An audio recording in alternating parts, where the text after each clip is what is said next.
नमस्कार दोस्तों, मैं नीतीश कुमार। मैं एक नया YouTube चैनल बनाया हूँ, लेट्स वी लर्न। इसके माध्यम से हम सभी तरह के शिक्षक भर्ती परीक्षा जैसे सीटेट, एमपीटेट, यूपीटेट, बीटेट, तरह तरह के परीक्षाओं की यहाँ तैयारी करेंगे। चलिए अभी थोड़ा सा हम लोग चर्चा करते हैं। जो 5 जुलाई 2020 को सीटेट परीक्षा होने वाला था तो अभी कैंसिल हो गया। कैंसिल नहीं बोलेंगे, कुछ समय के लिए स्थगित हो गया। जब तक कोरोना काल ख़त्म होगा उसके बाद में होगा, अगले आदेश तक स्थगित है। तो हम लोग को समय मिला है बहुत कुछ करने का, अच्छा करने का। हम तो आप लोग से यही आग्रह करेंगे, खूब पढ़िए और सभी को कोशिश करना चाहिए कि 120 मार्क्स से अधिक लाए। तो 120 मार्क्स लाने के लिए हमको क्या करना पड़ेगा? सबसे पहले आप लोग अगर सीरियस तैयारी करते होंगे तो आपको पता होगा सीटेट जो है यानी कि एक शिक्षक पात्रता परीक्षा है, ठीक है ना। इसमें 2 तरह का एग्ज़ाम होता है, एक है लेवल 1 और लेवल 2। लेवल 1 क्या है, किसके लिए? 1 से 5 के लिए है, ठीक है ना। कक्षा 1 से 5 के लिए जो शिक्षक बनना चाहता है वो लेवल 1 देंगे, ठीक है। और लेवल 2 जो है 6 to 8 के लिए है, ठीक है। तो लेवल 1 का एग्ज़ाम है, सभी के लिए कॉमन होता है, ठीक है ना। जिसमें होता है बाल विकास एवं शिक्षा शास्त्र होता है, और विषय होता है हिंदी शिक्षा शास्त्र होता है, संस्कृत शिक्षा शास्त्र होता है। देखिए लैंग्वेज, ये हिंदी और संस्कृत क्या है? लैंग्वेज शिक्षा शास्त्र है, ठीक है ना। आपको 2 लैंग्वेज लेना पड़ेगा, लैंग्वेज 1 और लैंग्वेज 2। लैंग्वेज 1 में आप हिंदी, इंग्लिश कोई भी ले सकते हैं अपने मर्जी से, ठीक है। और मैथ पूछा जाता है, ठीक है ना। मैथ में आपको 15 नंबर का शिक्षा शास्त्र रहेगा और 15 नंबर का आपको मैथ रहेगा, ठीक है। और फिर क्या, EVS है, पर्यावरण शिक्षा अध्ययन, ठीक है ना। उसमें शिक्षा शास्त्र भी है और अध्ययन भी जुड़ा हुआ है, ठीक है। उसी तरह लेवल 1 है, उसी तरह लेवल 2 है। लेवल 2 भी 2 ग्रुप में बढ़ जाता है और उसका ग्रुप है यानी कि सामाजिक विज्ञान और समान विज्ञान, ठीक है ना। उसका अभी चर्चा नहीं करेंगे। अभी हम लोग चर्चा कर रहे हैं, पिछले साल का मेरे पास क्वेश्चन है जो जुलाई 2019 में एग्ज़ाम हुआ था, उसका क्वेश्चन है, उस पर हम लोग चर्चा करेंगे, ठीक है ना। यानी कि अभी हम लोग 2019 का जो जुलाई महीना में एग्ज़ाम हुआ था उसके लेवल 1 यानी कि प्राथमिक स्तर के क्वेश्चन का हम लोग व्याख्या पूरे डिटेल्स के साथ करेंगे, ठीक है। हम आशा करते हैं कि आप लोग को अच्छा लगेगा। और कुछ होता है तो वाली या कुछ त्रुटि होता है, ठीक है ना, या कहीं मिसिंग होता है तो आप लोग हमें कमेंट करके ज़रूर बताइएगा, ठीक है, क्या सुधार करना है, ठीक है। और मेरा जो चैनल है उसको अधिक से अधिक लाइक कीजिए, सब्सक्राइब कीजिए और शेयर कीजिए, ठीक है ना। लाइक कीजिए, सब्सक्राइब कीजिए, जितना संभव हो सके उसको शेयर कीजिए, ठीक है। हो सकता है मेरा जो चैनल है आपके तैयारी और को और अच्छा करे। आप हमसे जुड़े रहिए और तरह तरह के आपको इन्फॉर्मेशन देते रहेंगे सीटेट के रिलेटेड। हो सकता है क्या हो सकता है, कैसे हो सकता है, और बेटर करने का प्रयास करेंगे, ठीक है। चलिए दोस्तों, हम लोग बिना लेट किए हुए हम लोग तैयारी करते हैं। अभी आपके सामने स्क्रीन पर दिख रहा है बाल विकास और शिक्षा शास्त्र का क्वेश्चन, ठीक है। पहला क्वेश्चन क्या है उसको हम लोग ध्यान से देखते हैं, ठीक है ना। पहला क्वेश्चन बोल रहा है, निम्नलिखित संरचनाओं में से शिक्षा का अधिकार अधिनियम 2009 किसकी वकालत करता है? देखिए कहीं ना कहीं आपको डायरेक्ट रूप से पूछा जा रहा है कि शिक्षा का अधिकार अधिनियम 2009 क्या है, ठीक है ना, उसका क्या विजन था, ठीक है। तो अगर आप ध्यान से देखे होंगे तो आपको पता होगा कि यह समावेशी शिक्षा का इसमें जिक्र किया गया, ठीक है ना। इसमें क्या किया गया, यानी कि शिक्षा अधिकार अधिनियम 2009 में समावेशी शिक्षा का विशेष रूप से चर्चा किया गया है, ठीक है दोस्तों। ऑप्शन फिर चलिए ऑप्शन पर चर्चा कर लेते हैं। ऑप्शन 1 क्या बोलता है, समावेशी शिक्षा। ऑप्शन 2 बोल रहा है पृथकीकरण। ऑप्शन 3 बोल रहा है मुख्य धारा शिक्षण। ऑप्शन 4 बोल रहा है एकीकृत शिक्षा, ठीक है। अगर आपको पता भी नहीं है तो आप शिक्षण व्यवस्था पता है क्या है, तो सबसे अगर बेटर देखेंगे तो समावेशी शिक्षा है, तो आँख मुन को लगा दीजिए समावेशी शिक्षा, ठीक है ना। पृथकीकरण शिक्षा तो पृथकीकरण तो ऑटोमेटिक कट जाता है, ठीक है। तो इसमें सबसे बेटर आंसर क्या होगा, सब बेटर नहीं, इसका सुटेबल आंसर होगा समावेशी शिक्षा, ठीक है। चलिए अगला क्वेश्चन पे हम लोग आते हैं। अगला क्वेश्चन भी हम लोग को समावेशी शिक्षा से जुड़ा हुआ है, ठीक है। क्वेश्चन है डैश, विचारधारा है कि बच्चों को नियमित विद्यालय व्यवस्था में समान शिक्षा प्राप्त करने का अधिकार है। यानी कि नीचे आपको शिक्षा व्यवस्था का प्रकार दिया गया है, कैसा शिक्षा व्यवस्था है, ठीक है ना। तो किस शिक्षा व्यवस्था के अंतर्गत सभी बच्चों को नियमित विद्यालय व्यवस्था में समान शिक्षा प्राप्त करने का अधिकार दिया गया है, ठीक है। तो पहला ऑप्शन देखते हैं मुख्य धारा शिक्षा, दूसरा ऑप्शन है विशेष शिक्षा, तीसरा है बहुसांस्कृतिक शिक्षा, चौथा है समावेशी शिक्षा, ठीक है। पहला देखते हैं मुख्य धारा शिक्षा।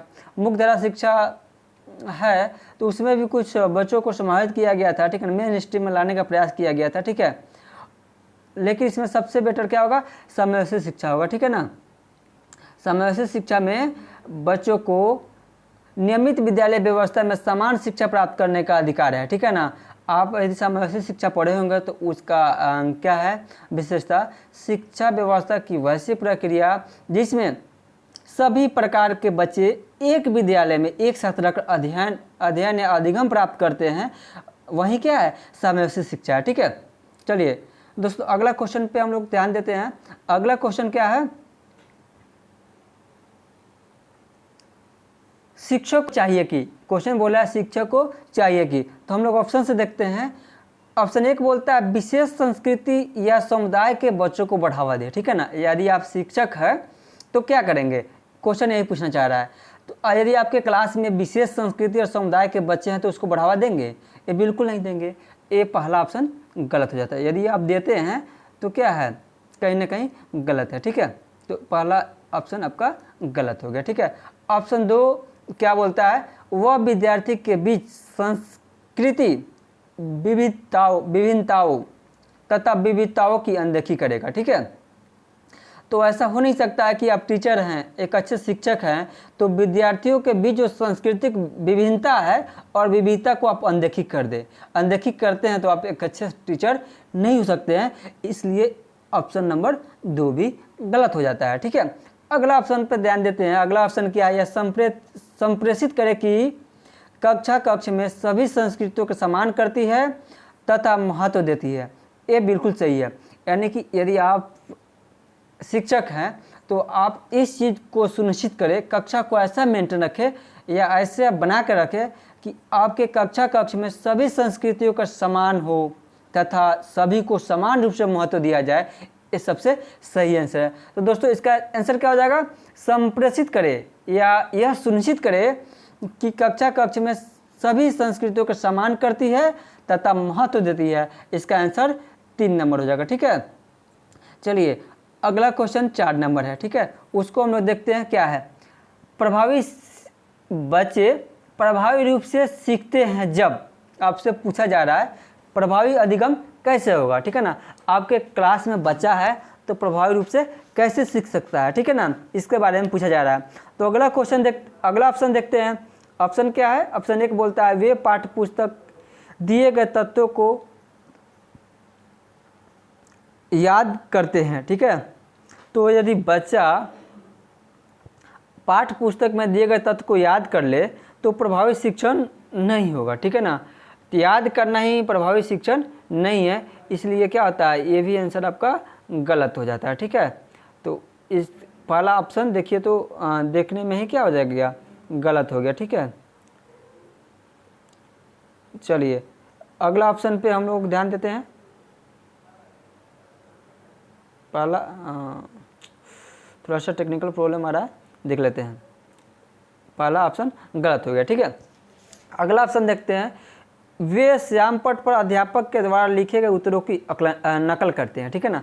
बच्चा यदि टीचर के द्वारा लिखा गया, श्यामपट्ट पर लिखा गया सभी चीज़ को केवल नकल ही करेगा तो वो क्या प्रभावी रूप से नहीं सीख पाएगा, ठीक है ना। यह भी आपका आंसर गलत हो जाता है, ठीक है ना। अगला ऑप्शन है, वे विभिन्न गतिविधियों एवं कार्यों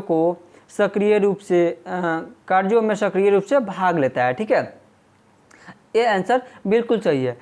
ऑप्शन नंबर 3 है, यदि या वे विभिन्न गतिविधियों एवं कार्यों में सक्रिय रूप से भाग लेते हैं तो एक प्रभावी सीखने का प्रभावी तरीका हो सकता है। ठीक है, तो ऑप्शन नंबर 3 इसमें सही होगा। ठीक है, चलिए अगला हम लोग क्वेश्चन देख लेते हैं। अगला क्वेश्चन 5 नंबर है। 5 नंबर क्वेश्चन बोलता है बच्चों को कक्षा में प्रश्न, यानी कि बोलता है, क्वेश्चन बता रहा है कि बच्चा यदि कक्षा में प्रश्न पूछना चाहता है या प्रश्न करना चाहता है तो आप क्या करेंगे। ठीक है, तो स्वाभाविक बात है, अगर हम लोग अधिगम की प्रक्रिया सक्रिय रूप से करें या सही से अधिगम हो, ठीक है, तो बच्चों को हम लोग प्रभावी रूप से अधिगम किया जाए, अधिगम करने के लिए प्रयास किया जाए, तो बच्चों को अधिक से अधिक क्वेश्चन पूछने के लिए प्रयास करेंगे। ठीक है, तो इसमें ऑप्शन देखिए, फटाफट देखिए, इसमें ऑप्शन कौन सा सही होगा।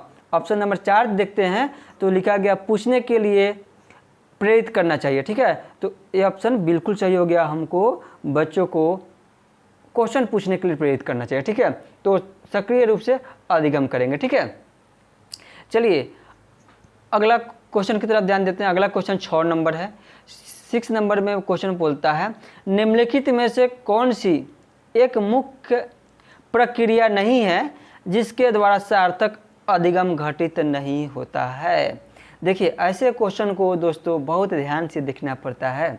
हम लोग क्या करते हैं, अक्सर नहीं को छोड़ देते हैं और सार्थक अधिगम घटित होता है करके चले आते हैं, आंसर सरासर गलत हो जाता है। ठीक है, तो ऐसे क्वेश्चन को जवाब देने के लिए अगर सही रूप से तैयारी करते हैं तो पहले हमको देखना पड़ेगा सार्थक अधिगम किसके माध्यम से होता है।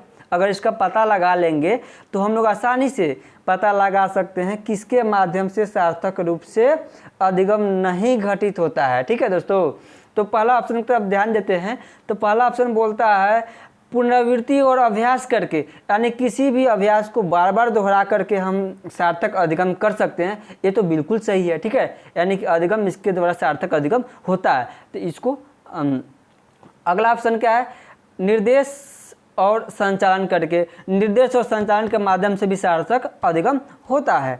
ऑप्शन 3 बोलता है अन्वेषण एवं पारस्परिक क्रिया, अन्वेषण एवं पारस्परिक क्रिया के माध्यम से भी सार्थक अधिगम होता है। तो ऑप्शन नंबर 4 ही बचता है कंठस्थीकरण और स्मरण करके। ठीक है, तो ऑप्शन नंबर 4 इसमें आंसर सही हो जाएगा। ठीक है, देखिए इसमें क्वेश्चन पूछा जा रहा था यानी सार्थक अधिगम नहीं है। ठीक है, सार्थक अधिगम क्या नहीं है, यानी कि हम केवल किसी चीज़ को याद कर लेते हैं। याद करना ही कोई सार्थक अधिगम थोड़ा होता है। मान लीजिए याद कर लिया, हमको कुछ समझ में नहीं है, इसका फीलिंग क्या है, महत्व क्या है, तो इसका कोई वैल्यू नहीं होता। ठीक है, तो इसमें सबसे सही आंसर क्या होगा, कंठस्थीकरण करके और स्मरण करके। देखिए दोस्तों, इसमें एक क्वेश्चन में 2 क्वेश्चन छुपा हुआ है। हो सकता है अगला साल आपसे क्वेश्चन पूछ दे सार्थक अधिगम किसके माध्यम से घटित होता है। ठीक है, इसको ध्यान देने की जरूरत है दोस्तों, सही से समझने की जरूरत है। हम डायरेक्ट क्वेश्चन याद कर लेते हैं और वहाँ जाकर मारते हैं तो गलत हो जाएगा। ठीक है, तो इसमें सार्थक अधिगम भी अगले साल पूछ सकता है। तो आपको ध्यान देना है ऊपर जो 3 ऑप्शन है इसके माध्यम से, जैसे कि पुनरावृत्ति अभ्यास, निर्देश एवं संचालन, अन्वेषण और पारस्परिक क्रिया, इसके माध्यम से सार्थक अधिगम घटित होता है। ठीक है, ऐसा क्वेश्चन आया तो आप इसको डील कर सकते हैं। ठीक है, चलिए अब अगले क्वेश्चन की तरफ आते हैं। अगला क्वेश्चन थोड़ा सा लॉन्ग है, उसको सावधानी से देखना पड़ेगा। हम देख रहे हैं कि इसमें 2 स्तंभ दिया गया, स्तंभ क और स्तंभ ख। ठीक है, स्तंभ क में बालक के प्रकार दिया गया। ठीक है ना, यानी बालक किस प्रकार के होते हैं उसका दिया गया है। ऑप्शन 2 में दिया गया है उनके साथ क्या समस्या होता है या वो किस प्रकार के होते हैं, उसका क्या ये होता है। ठीक है, चलिए स्तंभ क में देखते हैं। पहला ऑप्शन 1 में दे रहा है प्रतिभाशाली छात्र। ठीक है ना, तो आपको पता होना चाहिए प्रतिभाशाली छात्र क्या है। तो प्रतिभाशाली छात्र क्या होते हैं, वो शीघ्रता से और स्वतंत्र रूप से सीख लेते हैं। ठीक है ना, कोई बच्चा तेज चला रहा है तो बहुत जल्दी सीखता है और अपने आप भी सीख सकता है। ठीक है, और ऑप्शन 2 इसका स्तंभ क का 2 नंबर में क्या लिखा हुआ है, अधिगम अशक्तता, यानी कि अधिगम अशक्तता क्या है, यानी कि कमजोरी। यदि धारा प्रवाह पढ़ने में भी कमी है, धारा प्रवाह नहीं पढ़ पा रहे हैं तो आपका अधिगम अशक्तता है। ठीक है, तो इसको मिला दिए 1 से। ठीक है, और नेक्स्ट है 3 नंबर में सृजनात्मकता। सृजनात्मकता क्या है? मूल समाधानों के बारे में सोच सकता है। आपके अगर क्रिएटिविटी है या क्रिएटिव हैं तो आप किसी भी समस्या के मूल समाधान के बारे में सोच सकते हैं। तो इसलिए इस 3 नंबर को 2 से मिला देंगे। अगला क्या है? अब 4 नंबर में बोल रहा है व्यवधान की कमी, ठीक है ना। अवधान की कमी, अति सक्रियता, व्यतिक्रम, इसको शॉर्ट में बोलते हैं ADHD। ADHD एक प्रकार का क्या है? दोष है। तो उसमें क्या होता है? आसानी से, ठीक है ना, इसमें क्या होता है? आसानी से विचलित होने की आदत होता है, ठीक है ना। इसको C नंबर से मिला देंगे। तो हम लोग मिला लिए हैं पहले। तो 1 नंबर का D हो रहा है, 2 का A हो रहा है, 3 का, हाँ चलिए, 3 का 2 हो रहा है, 3 का B हो रहा है, 4 का C हो रहा है, ठीक है। तो इसको ऑप्शन में देखें। कभी कल क्या होता है, हम लोग यहाँ तो सही से मिला लेते हैं, लेकिन जब ऑप्शन को चूज करने जाते हैं वहाँ गलती कर बैठते हैं। वहाँ हम लोग को भी मुख्य रूप से ध्यान देने की ज़रूरत है। तो इसमें क्या हो जाएगा आंसर नंबर 1 सही हो जाएगा। 1 नंबर आंसर सही हो रहा है, इसमें आंसर नंबर 1 सही हो रहा है, ठीक है। चलिए अब अगले क्वेश्चन पे हम लोग आते हैं, ठीक है।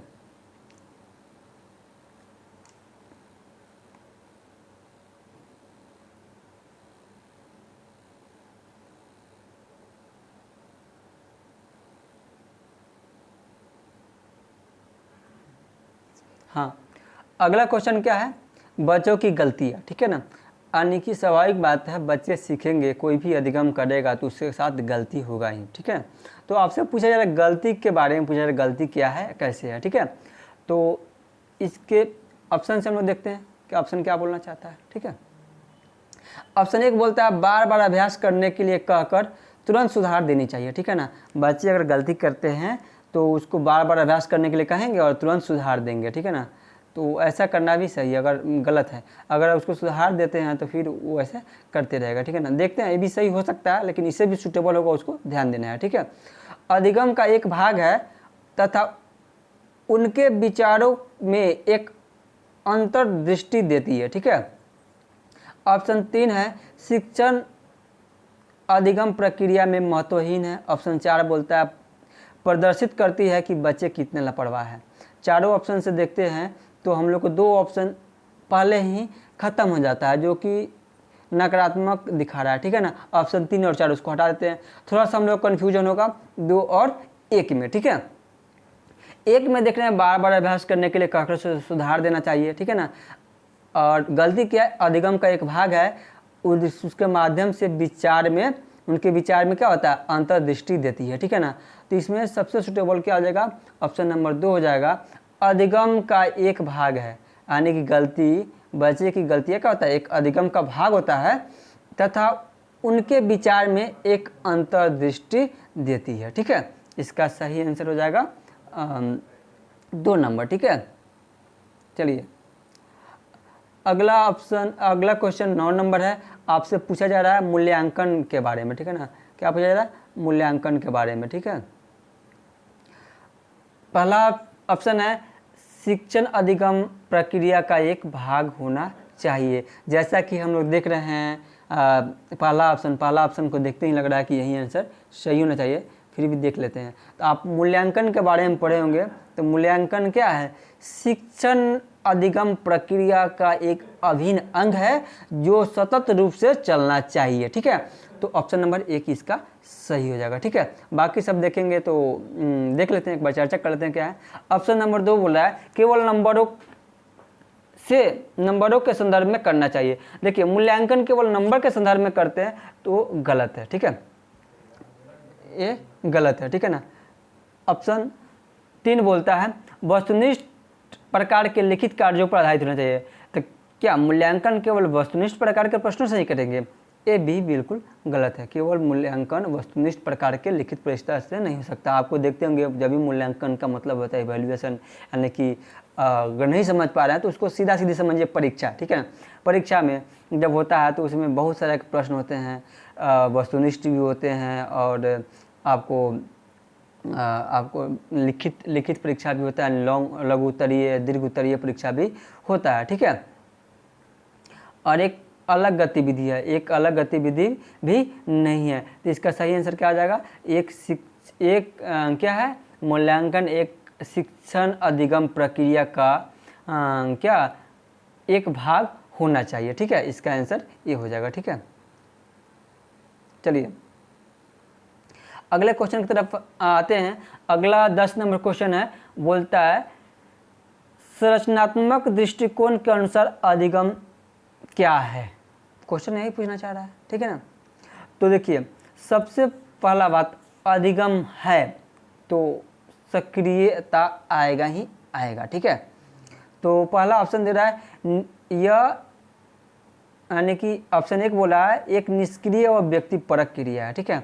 तो क्या अधिगम निष्क्रिय क्रिया होता है? ये बिल्कुल गलत है। ऑप्शन 2 बोल रहा है जानकारी अर्जन करने की प्रक्रिया है, ठीक है।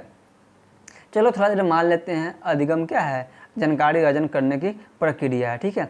फिर आगे देखते हैं, अनुभव के परिणाम व्यवहार में एक परिवर्तन होने की प्रक्रिया है, ठीक है। ऑप्शन 4 है एक सक्रिय और सामाजिक प्रक्रिया है, ठीक है ना। तो आपको ध्यान देना चाहिए, अब जब भी हम सीडी भी पढ़ते हैं या देखते हैं तो उसमें सबसे सूटेबल आंसर को चूज करना पड़ता है, ठीक है ना। इसमें सबसे सूटेबल, वैसे तो आपका ऑप्शन 2 भी लग रहा है सही है, 3 भी लग रहा है सही है, 4 भी लग रहा है सही है, ठीक है। लेकिन इसमें सबसे सूटेबल और सही आंसर क्या है? 4 है, एक सक्रिय और सामाजिक प्रक्रिया है, ठीक है।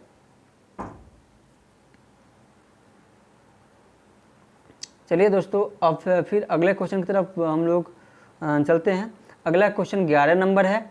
11 नंबर क्वेश्चन में क्या देखते हैं, जब शिक्षक को विद्यार्थियों एवं उनकी योग्यता के बारे में सकारात्मक विश्वास होता है तब विद्यार्थी, यानी कि आप एक टीचर हैं, आपको विश्वास हो जाता है कि आपके बच्चे की योग्यता क्या है क्या नहीं, उसमें सकारात्मक पॉजिटिव वे में आपको विश्वास होता है, तो बच्चे क्या करते हैं या क्या कर सकते हैं, ठीक है।